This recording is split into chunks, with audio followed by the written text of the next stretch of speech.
Okay, this is just a short screencast video to give everybody a little bit of feedback based on the formative submissions that came in. Okay, so this is the extra feedback. So obviously all those people who submitted individual formative pieces of work received the feedback as planned, and hopefully you found it helpful. But let me just highlight a couple of points that came up from what I saw in terms of the work that came in. Okay, so first off, most of them look really promising, so that's fantastic. So well done. Hopefully the feedback that you got from me was helpful. There's certainly some instances where I was given feedback and I think if you heed what I've said to you, this is jumping you up through the grade boundaries. Okay.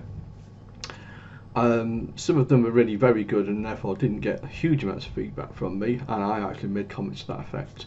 But certainly there's some that I looked at where I was able to offer specific suggestions which I think will have definitely improved the work, which is why we run the formative exercise in the way that we do. But whether or not you submitted, and I know people are juggling all kinds of work and all kinds of assignments and commitments, okay? A couple of general things that came up that are worth me talking about very briefly. And then I'll just reiterate some stuff that I've been banging on about for the last couple of terms anyway, but won't do you any harm. Okay, so there was a minor thing that came up, right, a relatively minor thing, which was a list of keywords and phrases, and I've had a couple of people email me about this, and a kind of a more substantial issue was the use of criminological or social science theory or absence of. Okay, let's go through. So, in terms of the list of keywords and phrases, it simply needs to be a list. Okay, if you go back and look at the assignment requirements, it's just a list, and we explained that this is because in real life, when you're producing reports and you're producing stuff for publication, that for the purposes of search engine optimization, SEO, and just general searchability, and for people to make quick decisions about what category this thing should go into, that lots of reports, lots of publications have this simple list, right? And it's kind of low tech, but it's useful to do. So we want you to do that. We also flagged up that you'd be doing this anyway, so as part of you doing the assignment, you're going to be using keywords and phrases as part of your initial search engine kind of inquiry phrase. Yeah? So you just make a note of them. So it just needs to be a list of those keywords or phrases. And the reason we say phrases is that occasionally there might be like a pair of words or three words that make up the absolute key phrase. So we're allowing you short phrases or just keywords. So it's just a list of them. You don't need to describe or define them, okay? It might be that somewhere else when you first use one of those key terms or something, that in fact you do choose to define it because it's helpful to do so. Okay, because it might be an absolutely key thing central to your assignment, and our advice is, always have a working definition of keywords and phrases. If you don't define it, it may be that you reference it to a published source somewhere, so that it kind of says, look, if I were to go and look this up, I can see exactly what you mean by it because you put me a link into a published source. Anyway, but in terms of that, it just needs to be a list, okay? A few people kind of described each of them, and of course it just eats into your word count, right? You've got quite a restricted word count, as you have for many assignments, okay? But brevity and editing and the refinement process is part of what we're after, which is one of the reasons that we have the word counts that we do, okay? So just a list, that's fine. Yeah, don't need to describe it all. Okay, again, go and have a look hopefully on the template and some of the selection of previous submissions so something is clear. So if you go and have a look at the examples of previous assignments that were submitted, and there's loads of examples up on now, okay, see what people did and see what the ones with the best marks did. It's just a list. Okay, greater issue for some is the theory. So some formative submissions lacked an explicit mention of any theories, okay. Work, however good otherwise, is not going to get the highest of grades without any explicit mention of theory. So it's it's a final year assignment. Okay, we want some evidence that you've engaged with the subject of criminology, okay, and that you've engaged with kind of the notions of high-tech crime and what we mean by it. Okay. So if you have a look at the assignment-oriented lecture sessions from term 1, week 7, and term 2, weeks 3 and 12, week 12 being this week, okay, but some people will be looking at this in the next 3 weeks, of course, because you've still got about 4 weeks to go before your deadline. Have a look at that, okay, and those sessions really kind of listed up and made pretty clear, I would hope, that that we need to put some theory in. So an explicit reference to theory would be really good. And in fact, somebody kind of contacted me after having their formative back, and they said, "Oh, I think what I've done is really good, but there's no explicit theory in there. Is that a problem?" And the problem is that you're going to you might still, if everything else is really, really good, you get a good mark, right? But you're unlikely to get the highest of grades if there's no explicit mention of theory in there, because we need to go through and be able to say, "Ha, look, here is the student connecting what's going on in the real world to criminological," and it can also be kind of wider social science, sociological theories, okay? You come in from different backgrounds, you've got different kind of perspectives and expertise, so we're a bit flexible around that.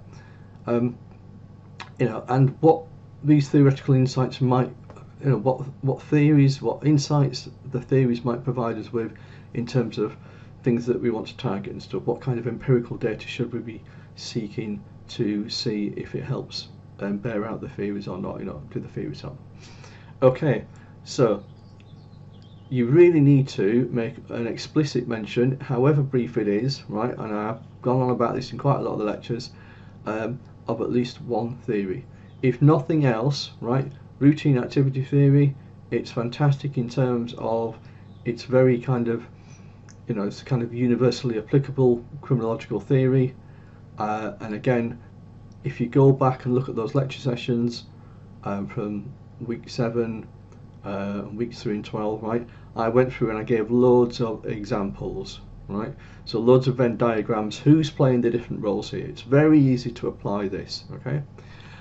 At kind of postgraduate level, there are criticisms that could be a routine activity theory, but for our purposes, it's fine. It's a kind of really useful diagnostic tool stroke explanatory theory, very easy to apply, okay?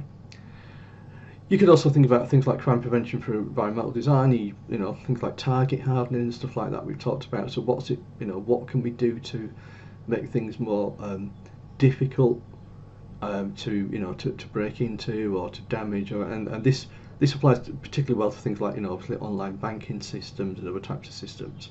Not all of these things will apply evenly to everything. Routine activity theory kind of does, because it's like you've got 3 roles to play, and so you can identify the 3 roles. You can do it briefly, mention it, fantastic, it would be really helpful.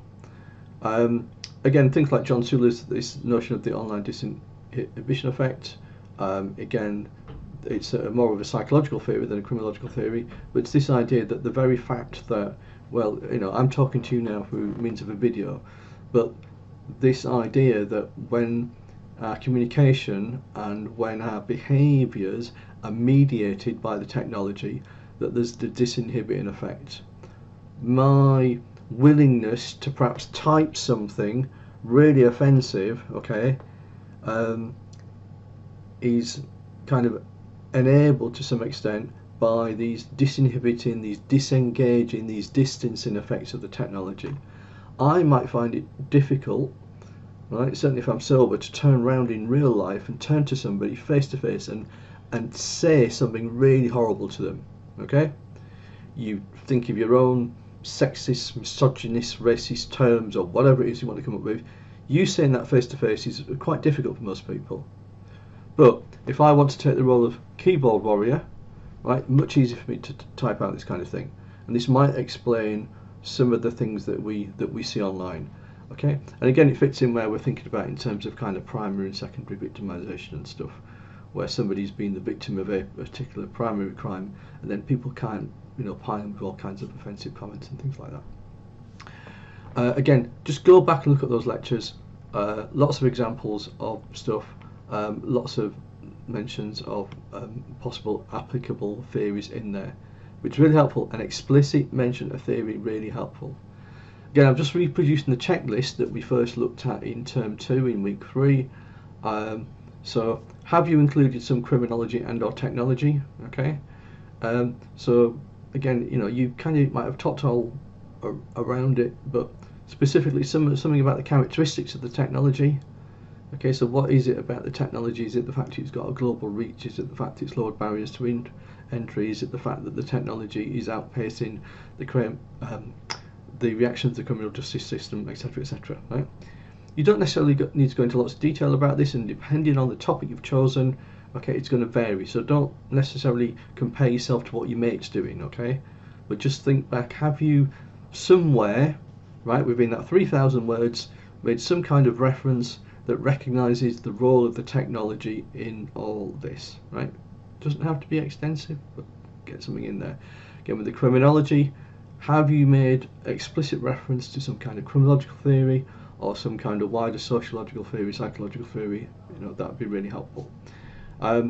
It may be in some instances that people choose to include 2 or 3. I've had a few people saying, do I need to include more than one theory? Okay, no, I think everybody should make explicit reference to one theory. That would be really, really helpful for you. Okay, that ticks a big box on the kind of the marking criteria that when we go through. And if it's relevant, okay, you might be kind of comparing and contrasting or looking at theories that kind of offer partial explanations or are contested. If it's relevant, you can mention more than one theory. Okay, that's okay to do that.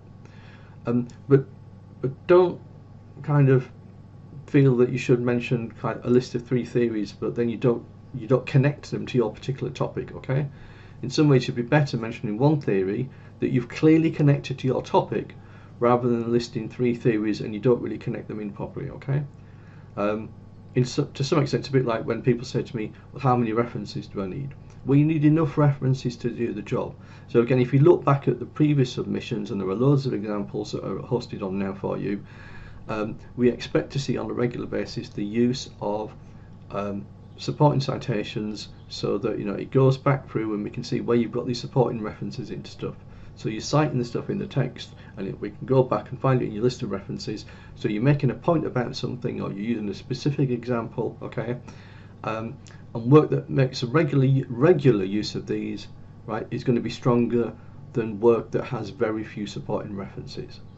But there's no actual number, okay? I can't say that you need to put 20 in or 30 in, because what happens is some people kind of go, oh, I need to put another 10 references in, I'm a bit short, and they bung stuff in, but it's not really adding to the narrative, it's not really adding to what you're trying to tell us. So again, it's a more subtle relationship than that. And hopefully, I think most people have got this, now you're at the 3rd year, that you can't necessarily say, it's quantifiable stuff. But no references, very, very bad, clearly going to impact your mark. Far too few references, going to be problematic. Again, just look at those samples that are already on now, and you'll get a sense of, oh look, this is somebody who's making regular use of supporting references. This is somebody who is rarely making use of supporting references. Ceteris paribus, all other things being equal, which one's going to be stronger? You know the answer, okay? Have you put the right material in each section? Again, there's certainly a way about that. Sometimes you're doing a section, you're looking, thinking, oh, I could put it in this bit or this bit. That's fine, we understand that. It's when if you were filing stuff, sometimes there were decisions to be made, oh, I could file it under this particular bit or this particular bit. We get that, but the sections are there to give you a guide and a structure. Right, so have you used some specific examples? Yeah, have you put something in each section? Okay, I say that because most years we get 1 or 2 people who, for instance, forget to include a list of keywords and phrases. Right, there's some credit in the marking scheme for that, so don't hamper yourself by forgetting to include something like that. If you support your work with references to published sources, and then we want some kind of referencing scheme for you to use, whether it's Harvard for most of you, but again, it might be Oscar APA, depends on your course requirements.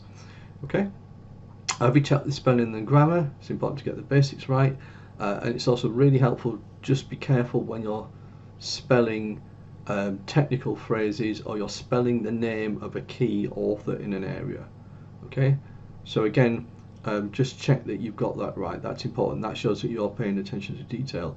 If you get a piece of work in and they've constantly misspelled the name of some key authors, or they've constantly misspelled some technical terms, right, then that says you've not paid proper attention to it, and you've not gone through your proofreading and your refinement stages. You need to do that. And where we've got like proper names or technical terms, it's not necessarily in the dictionary for Microsoft Word or for Grammarly or other services that you may use to try and improve your written spelling and grammar, etc. Have we touched the word count? There's a limit of 3,000 words. That's it. After 3,000 words, the current policy is that we stop marking. So it's really important that you stick to that word count. Okay. If somebody goes, oh well, I'll knock out 3,300 words. Well, the last 300 words basically. Okay. We're not going to read, and that's probably the bit where you're really summarising stuff up, and we might look at it and think, well, you've got a really good mark for that section, but actually it's not going to count. Okay, so there's a word counts there for a reason. Please stick to those word counts. Okay, hope this has been helpful. You can contact me, you can post questions up through Microsoft Teams, you can email me. We've got a number of different ways that we're trying to facilitate additional contact with people at the moment. So for the moment, bye for now.